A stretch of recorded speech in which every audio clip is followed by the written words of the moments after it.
நகர்ப்புற மக்களுக்கு தரமான மருத்துவ சேவை வழங்க வேண்டும் என்கின்ற புனித நோக்கத்தோடு தமிழ்நாடு நகர்ப்புற சுகாதார திட்டமும் ஜப்பான் பன்னாட்டு கூட்டுறவு முகமையும் ஒன்றிணைந்து பல்வேறு புதிய மருத்துவ கட்டமைப்புகளை ஏற்படுத்தி வருகிறது.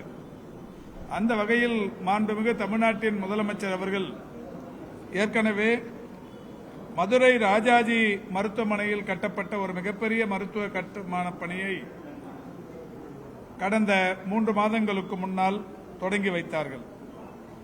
அதேபோல் கோவை அரசு மருத்துவக் கல்லூரி மருத்துவமனையில் கட்டப்பட்ட மிகப்பெரிய பிரம்மாண்டமான மருத்துவ கட்டமைப்பையும் மாண்புமிகு தமிழ்நாட்டின் முதலமைச்சர் அவர்கள் தொடங்கி வைத்தார்கள். தொடர்ந்து ஆவடி, அதேபோல் சேலம் அம்மாப்பேட்டை, திருநெல்வேலி கண்டிகைப்பேர் போன்ற பல்வேறு இடங்களில் கட்டப்பட்ட இந்த தமிழ்நாடு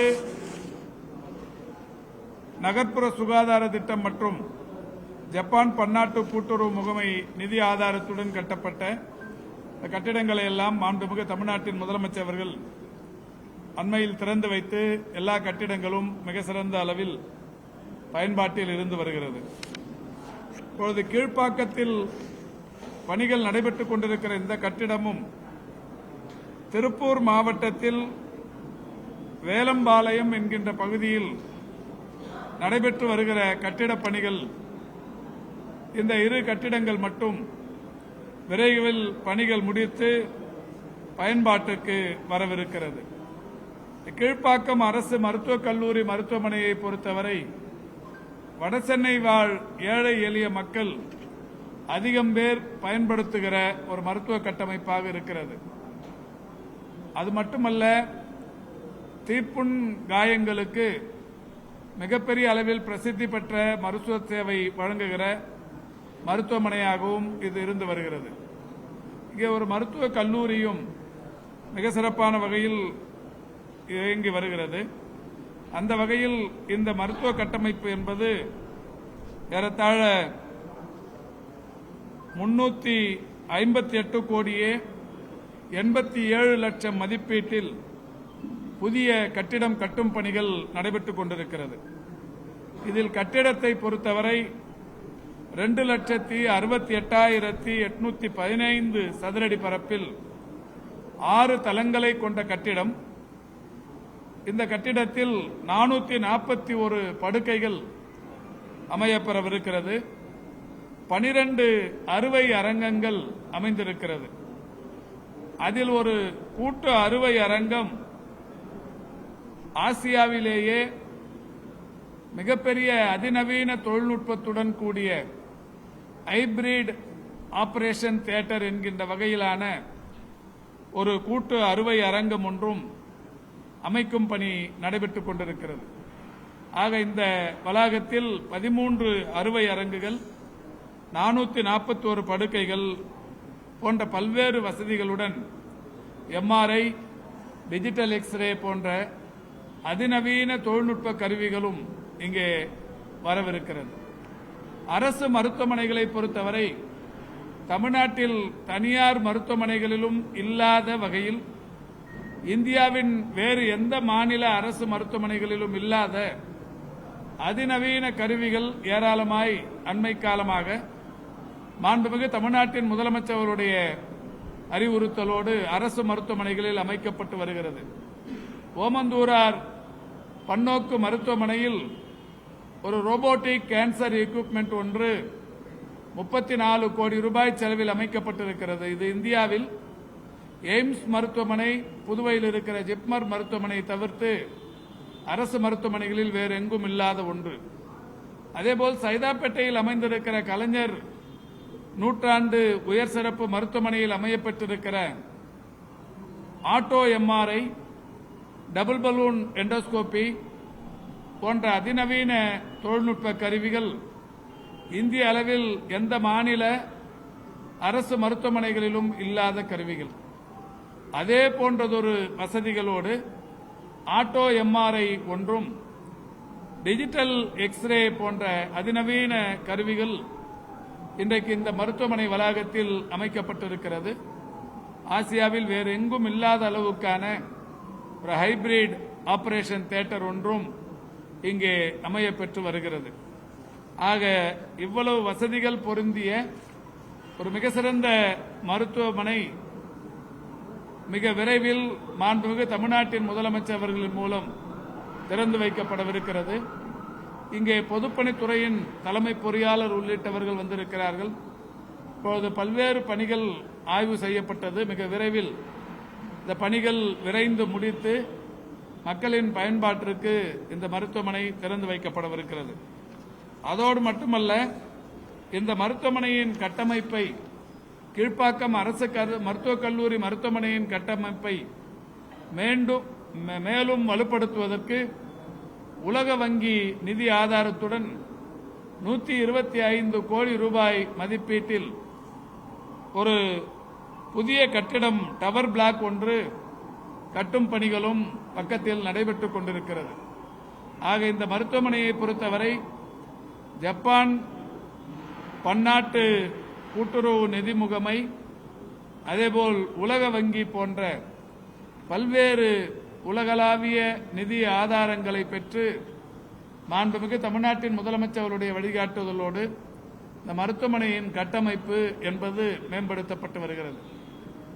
இந்த ஜைகா, உலக வங்கி போன்ற நிதி அமைப்புகளிடத்தில் தொடர்ந்து சீரான வகையில் நிதியினை பெறுவதற்கு, இந்த திட்டங்களை நிறைவேற்றுவதற்கு மாண்புமிகு தமிழ்நாட்டின் முதலமைச்சர் அவருடைய வழிகாட்டுதலோடு கடந்த ஆண்டு டோக்கியோவில் இருக்கிற ஜப்பான் தலைமை அலுவலகத்தில் ஜைகாவின் துணைத் தலைவரை சந்தித்து இந்த நிதி ஆதாரங்கள் குறித்து எடுத்து வைக்கப்பட்டு படிப்படியாக அந்த நிதி என்பது தொடர்ச்சியாக வந்து கொண்டிருக்கிறது. அதேபோல்தான் இந்த மாதம் முதல் வாரத்தில் அமெரிக்க வாஷிங்டன் டிசியில் இருக்கிற உலக வங்கியின் மூத்த துணைத் தலைவர்கள், அந்த உலக வங்கியின் தலைவர் பெருமதிப்பிற்குரிய அந்த தலைவர் அவர்களுடைய உத்தரவின்படி 2 துணைத் தலைவர்கள் எங்களுடன் கலந்து கொண்டு தமிழ்நாட்டின் மருத்துவ கட்டமைப்பு குறித்து மிக சிறப்பாக அங்கே கலந்து ஆலோசனை நடத்தப்பட்டது. எனவே தமிழ்நாட்டிற்கு வழங்கப்படுகிற மருத்துவ கட்டமைப்புக்கு வழங்கப்படுகிற நிதி ஆதாரங்கள் சம்பந்தமாக அவர்கள் முழு மனநிறைவை தெரிவித்ததோடு அடுத்தடுத்து செயல்படுத்தப்படுகிற திட்டங்களுக்கு தொடர்ச்சியாக தங்களுடைய நிதி பங்களிப்புக்கு உறுதி செய்தார்கள். அந்த வகையில் திரு பங்கா நிதி அந்த துறையின் தலைவர் அஜய் பங்கா என்பவருடைய அவரும் நம்முடைய தமிழ்நாட்டிற்கான இந்த நிதி ஆதாரம் குறித்து மிகுந்த மகிழ்ச்சியோடு இருக்கிறார்.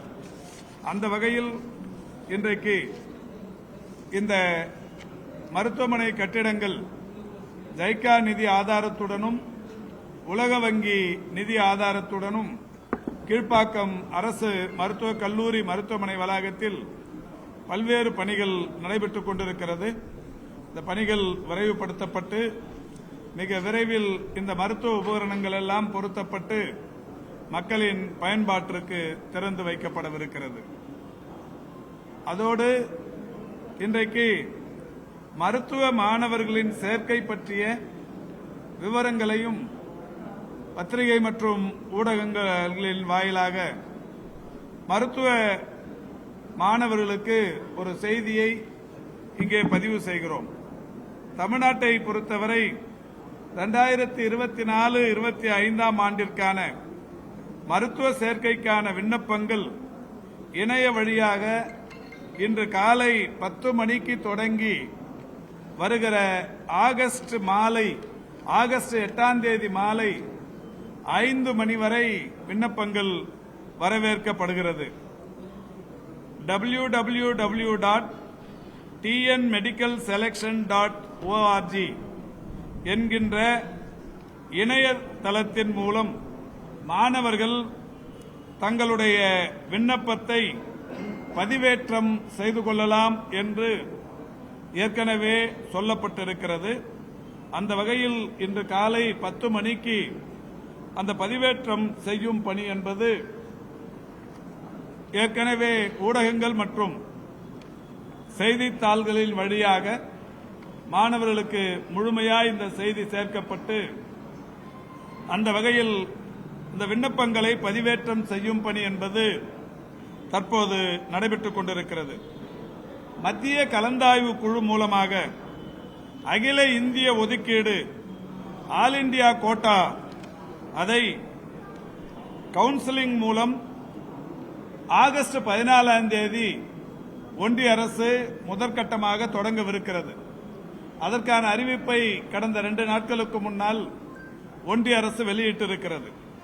ஆல் இண்டியா கோட்டா அதாவது 15% மாணவர்கள் மாநில அரசுகள் தருகிற அந்த 15%ற்கான கலந்தாய்வு வருகிற 14ஆம் தேதி தொடங்கப்படவிருக்கிறது. இந்த நிலையில் ஒன்றிய அரசு முதல் கட்ட கலந்தாய்வை தொடங்கியதற்கு பிறகுதான் மாநிலங்கள் மீதமிருக்கிற 85% மாணவர் சேர்க்கைக்கான கலந்தாய்வை நடத்த வேண்டும் என்பது விதிமுறைகள். அந்த வகையில் தமிழகத்தை பொறுத்தவரை 14ஆம் தேதி ஒன்றிய அரசு கலந்தாய்வு தொடங்குகிற நிலையில் அதற்கு அடுத்த ஒரு வாரம் கழித்து அதாவது ஆகஸ்ட் 21ஆம் தேதி முதல் தமிழ்நாட்டில் மருத்துவ தேர்வு குழு மூலமாக முதல் கட்ட கலந்தாய்வு நடத்த திட்டமிட்டிருக்கிறோம். எனவே ஆகஸ்ட் 21ஆம் தேதியிலிருந்து மருத்துவ தேர்வு குழு மூலமாக மாணவர்கள் சேர்க்கை பற்றிய அந்த கலந்தாய்வு முதல் கட்ட கலந்தாய்வு 21ஆம் தேதி தொடங்குகிறது. இந்த 21ஆம் தேதி தொடங்கவிருக்கிற மருத்துவ தேர்வு குழு முதல் கட்ட கலந்தாய்வுக்கான மெரிட் லிஸ்ட் வருகிற 19ஆம் தேதி அதாவது கலந்தாய்வு தொடங்குகிற 2 நாட்களுக்கு முன்னால் ஆகஸ்ட் 19ஆம் தேதி மெரிட் லிஸ்ட் பப்ளிஷ் செய்யப்படவிருக்கிறது. மீண்டும் தெரிவித்துக் கொள்கிறேன், 14ஆம் தேதி ஒன்றிய அரசு முதல் கட்ட கலந்தாய்வை ஆல் இண்டியா கோட்டாவுக்கான முதல் கட்ட கலந்தாய்வை ஒன்றிய அரசு 14ஆம் தேதி தொடங்குகிறது. ஒரு வாரம் கழித்து அதாவது 21ஆம் தேதி தமிழ்நாடு மருத்துவ தேர்வு குழு முதல் கட்ட கலந்தாய்வை தொடங்குகிறது. அதற்கான மெரிட் லிஸ்ட் 19 ஆகஸ்ட் பப்ளிஷ் செய்யப்படவிருக்கிறது. 21ஆம் தேதி முதல் கட்ட கலந்தாய்வு தொடங்கியவுடனே 7.5% இடஒதுக்கீடு பற்றிய பட்டியல், ராணுவ பிரிவினருக்கான அந்த மாணவர்களின் பட்டியல், மாற்றுத்திறனாளிகளுக்கான அந்த பட்டியல், 7.5% அரசு பள்ளி மாணவர்களுக்கான சிறப்பு ஒதுக்கீடு, மாற்றுத்திறனாளி மாணவர்களுக்கான ஒதுக்கீடு, முன்னாள் ராணுவத்தினருக்கான ஒதுக்கீடு மற்றும் விளையாட்டுத் துறையில் சிறந்து விளங்குகிற மாணவர்களுக்கான ஒதுக்கீடு என ஒரு 4 பிரிவுகளைச் சேர்ந்த மாணவர்களுக்கும் கலந்தாய்வு என்பது 22 மற்றும் 23 ஆகிய நாட்களில் நடத்தப்படவிருக்கிறது. இது ஒரே நாளிலும் கூட நடந்து முடிவதற்கு வாய்ப்பு இருக்கிறது. எனவே 7.5% அரசு பள்ளி மாணவர்களுக்கான சிறப்பு ஒதுக்கீடும், மாற்றுத்திறனாளி மாணவர்களுக்கான ஒதுக்கீடும், முன்னாள் ராணுவத்தினருக்கான ஒதுக்கீடும், விளையாட்டுத் துறையில் சிறந்து விளங்கும் மாணவர்களுக்கான ஒதுக்கீடும் 21ஆம் தேதி பொது கலந்தாய்வு தொடங்கியதற்கு பிறகு 22ஆம் தேதியும் 23ஆம் தேதியும் நடைபெறவிருக்கிறது. விண்ணப்பம், பதிவேற்றம் மற்றும் கலந்தாய்வு எல்லாமே முழுமையாக இணையதள வழிகளிலேயே நடைபெறவிருக்கிறது. இந்த 7.5% இடஒதுக்கீடு அந்த கலந்தாய்வு மட்டும் நேரடியாக நடைபெறவிருக்கிறது. 7.5% அரசு பள்ளி மாணவர்களுக்கான சிறப்பு ஒதுக்கீடும், மாற்றுத்திறனாளி மாணவர்களுக்கான ஒதுக்கீடும், முன்னாள் ராணுவத்தினருக்கான ஒதுக்கீடும், விளையாட்டுத் துறையில் சிறந்து விளங்கும் மாணவர்களுக்கான ஒதுக்கீடு ஆகிய இந்த 4 பிரிவுகளைச் சேர்ந்த மாணவர்களுக்கு நடத்தப்படுகிற கலந்தாய்வு நேரடியான கலந்தாய்வாக இருக்கவிருக்கிறது.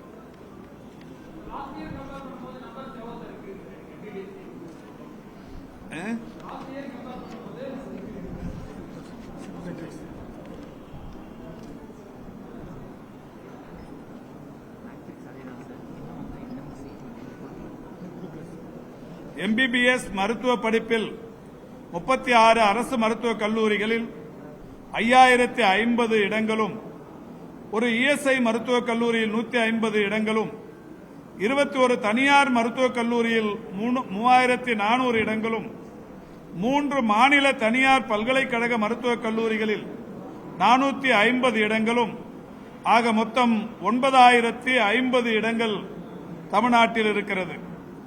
இந்த BDS பல் மருத்துவ படிப்பை பொறுத்தவரை 3 அரசு பல் மருத்துவக் கல்லூரிகளில் 250 இடங்களும், 20 தனியார் பல் மருத்துவக் கல்லூரிகளில் 1950 இடங்களும் ஆக மொத்தம் 2200 இடங்கள் இருக்கிறது.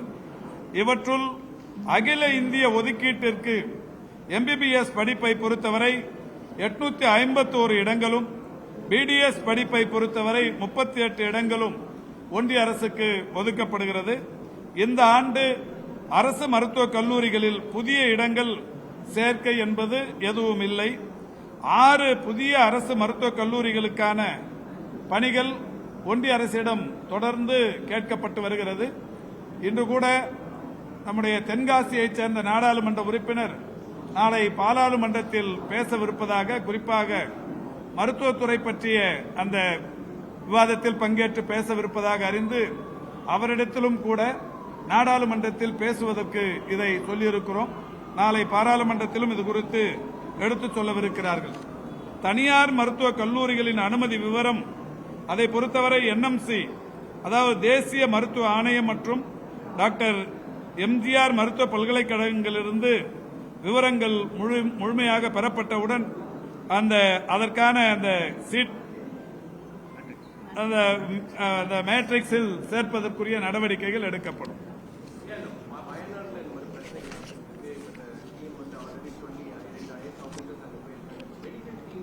நேற்றைக்கு உடனே உதகையிலிருந்து 2 வாகனங்களின் மூலம் மாண்புமிகு தமிழ்நாட்டின் முதலமைச்சர் அவர்கள் அறிவித்த அந்த 10 மருத்துவர்கள் உள்ளிட்ட மருத்துவ குழு நேற்றைக்கே அனுப்பி வைக்கப்பட்டிருக்கிறார்கள்.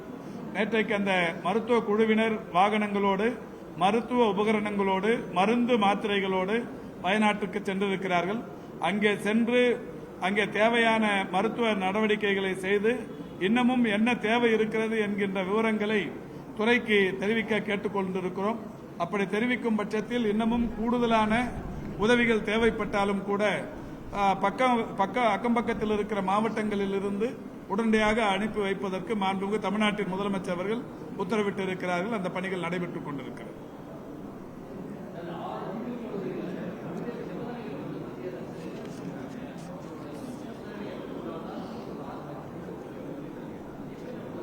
இல்ல, நிபந்தனைகள் என்று எதுவும் இல்லை. நாங்கள் தொடர்ச்சியாவே கடந்த 2-3 ஆண்டுகளாக தொடர்ச்சியாக ஒரு 15க்கு முறை கேட்டுக்கொண்டிருக்கிறோம்.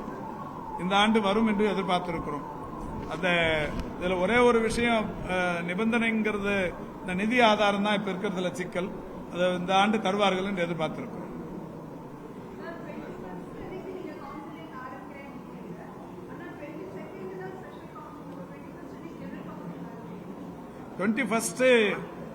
ஆன்லைன் கவுன்சிலிங், இது ஜெனரல் கவுன்சிலிங் ஆன்லைன்ல போயிடும். 22 நான் சொன்ன இந்த 4 சிறப்பு பிரிவினருக்கான அந்த கவுன்சிலிங் தான் 22, 23 நடக்கும். இது 22, 23 அறிவிச்சிருந்தாலும் இந்த 4 பிரிவினர்களுக்கு அநேகமா ஒரே நாள்ல கூட நடந்து முடிஞ்சிடும்.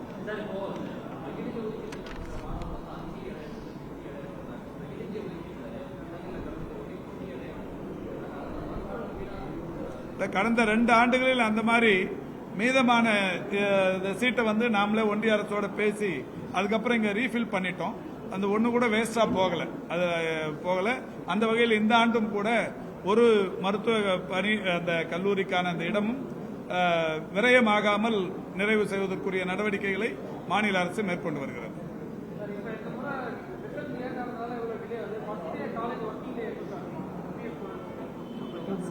அக்டோபர் 1 கல்லூரிகள், மருத்துவக் கல்லூரிகளின் தொடக்கம் என்பது அக்டோபர் முதல் வாரத்தில், முதல் நாள்.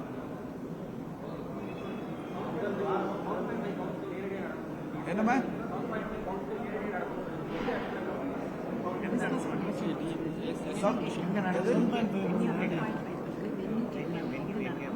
இல்ல, வென்யூ எந்த இடத்துல போடுறது அதாவது அறிவிப்போம். முன்னாடி உங்களுக்கு அறிவிச்சுட்டு தான் நடத்தும். நீங்க கண்டிப்பா அதுல கலந்துக்கலாம்.